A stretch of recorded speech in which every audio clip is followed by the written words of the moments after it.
Hey guys, Lord Naren White here, the Holy Ghost, the one true God. Back with you with the next video in my series reading The Picture of Dorian Gray by Oscar Wilde. Without further ado, returning to The Picture of Dorian Gray, as read by Lord Naren White. My dear Dorian, the only way a woman can ever reform a man is by boring him so completely that he loses all possible interest in life. If you had married this girl, you would have been wretched. Of course, you would have treated her kindly. One can always be kind to people about whom one cares nothing. But she would have soon found out that you were absolutely indifferent to her.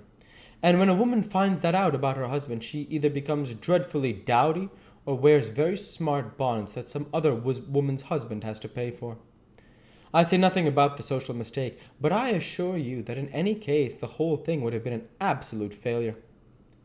I suppose it would, muttered the lad, walking up and down the room and looking horribly pale. But I thought it was my duty. But it is not my fault that this terrible tragedy has prevented my doing what was right. I remember your saying once that there is a fatality about good resolutions, that they are always made too late. Mine certainly were. Good resolutions are simply a useless attempt to interfere with scientific laws. Their origin is pure vanity. Their result is absolutely nil. They give us, now and then, some of the luxurious, sterile emotions that have a certain charm for us. That is all that can be said for them. Harry, cried Dorian Gray, coming over and sitting down beside him. Why is it that I cannot feel this tragedy as much as I want to? I don't think I am heartless. Do you? You have done too many foolish things in your life to be entitled to give yourself that name, Dorian, answered Lord Henry, with his sweet, melancholy smile. The lad frowned. I don't like that expression, Harry, he rejoined, but I am glad you don't think I am heartless. I am nothing of the kind. I know I am not. And yet I must admit this thing that has happened does not affect me as it should. It seems to me to be simply like a wonderful ending to a wonderful play. It has all the terrible beauty of a great tragedy, a tragedy in which I took part, but by which I have not been wounded. It is an interesting question, said Lord Henry, who found an exquisite pleasure in playing on the lad's unconscious egotism. An extremely interesting question. I fancy that the explanation is this. It often happens that real tragedies of life occur in such an inartistic manner that they hurt us by their crude violence, their absolute incoherence, their absurd want of meaning, their entire lack of style. They affect us just as vulgarity affects us. They give us an impression of sheer brute force, and we revolt against that. Sometimes, however, a tragedy that has artistic elements of beauty crosses our lives. If these elements of beauty are real, the whole thing simply appeals to our sense of dramatic effect. Suddenly we find that we are no longer the actors, but the spectators of the play, or rather, we are both.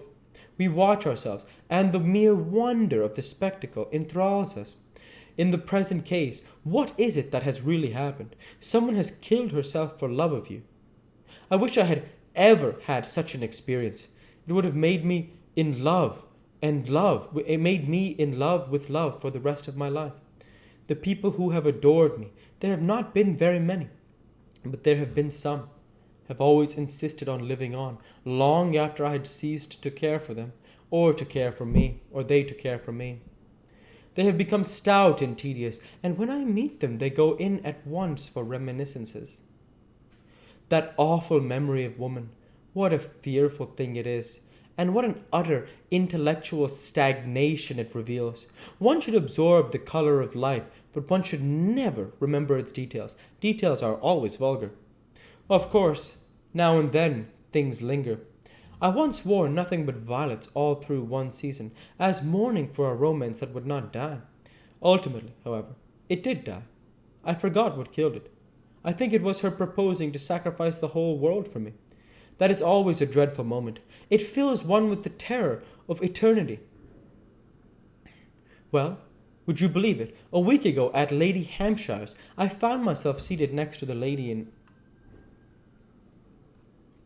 I found myself seated at dinner next to the lady in question, and she insisted on going over the whole thing again, and digging up the past and raking up the future. I had buried my romance in a bed of poppies. She dragged it out again and assured me that I had spoiled her life. I am bound to state that she ate an enormous dinner, so that I did not feel any anxiety. But what a lack of taste she showed. The one charm of the past is that it is the past, but women never know when the curtain has fallen. They always want a sixth act, and soon as the interest of the play is entirely over, they propose to continue it. If they were allowed to have their way, every comedy would have a tragic ending, and every tragedy would culminate in a farce. They are charmingly artificial, but they have no sense of art. You are more fortunate than I am. I assure you, Dorian, that not one of the women I have known would have done for me what Sybil Vane did for you.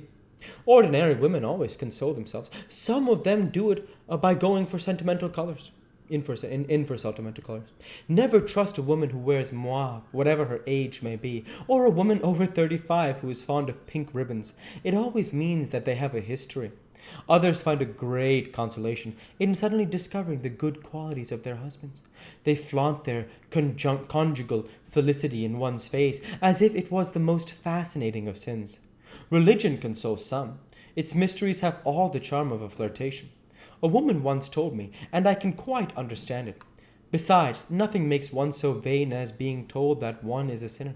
There is really no end to the consolations that women find in modern life. Indeed, I have not mentioned the most important one of all. What is that, Harry? Said Dorian Gray, listlessly. Oh, the obvious one. Taking someone else's admirer when one loses one's own. In good society, that always whitewashes a woman. But really, Dorian, how different Sybil Vane must have been from all the women one meets. There is something to me quite beautiful about her death. I am glad I am living in a century when such wonders happen. They make one believe in the reality of the things that shallow, fashionable people play with, such as romance, passion, and love. I was terribly cruel to her. You forget that. I believe that women appreciate cruelty more than anything else. They have wonderfully primitive instincts. We have emancipated them, but they remain slaves looking for their masters all the same. They love being dominated. I am sure you were splendid. I have never seen you angry, but I can fancy how delightful you looked. And, after all, you said something to me the day before yesterday that seemed to me at the time to be merely fanciful, but that I see now was absolutely true, and it explains everything. What was that, Harry? You said to me that Sybil Vane represented to you all the heroines of romance, that she was Desdemona one night and Ophelia the other, that if she died as Juliet, she came to life as Imogen. She will never come to life again now, murmured the lad, burying his face in his hands. No, she will never come to life. She has played her last part. But you must think of that lonely death in the tawdry dressing room simply as a strange lurid fragment from some Jacobean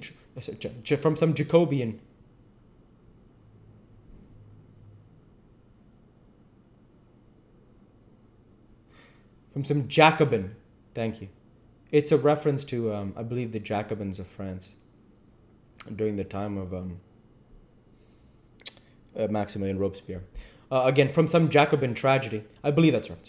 Continue on. As a wonderful scene from Webster or Ford or Cyril Turner. The girl never really lived, so she has never really died.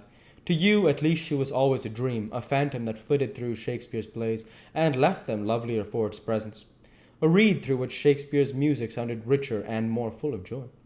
The moment she touched actual life, she marred it, and it marred her, and so she passed away. Mourn for Ophelia if you like. Put ashes on your head because Cordelia was strangled. Cry out against the heaven because the daughter of Brabantio died. But don't waste your tears over Sybil Vane. She was less real than they are. There was a silence. The evening darkened in the room, noiselessly and with silver feet. The shadows crept in from the garden. The colors faded wearily out of things. After some time, Dorian Gray looked up. "You've explained me to myself, Harry," he murmured, with something of a sigh of relief. "I felt that all you have said, but somehow I was afraid of it." I felt all that you have said, but somehow I was afraid of it, and I could not express it to myself. How well you know me! But we will not talk again of what has happened. It has been a marvelous experience, that is all. I wonder if life has still in store for me anything as marvelous. We'll go ahead and stop there for this week. As usual, I want to say thank you for watching, and I hope you enjoyed. Please like, comment, and subscribe, as it greatly helps the channel. Light be with you all. Take care, and thanks again.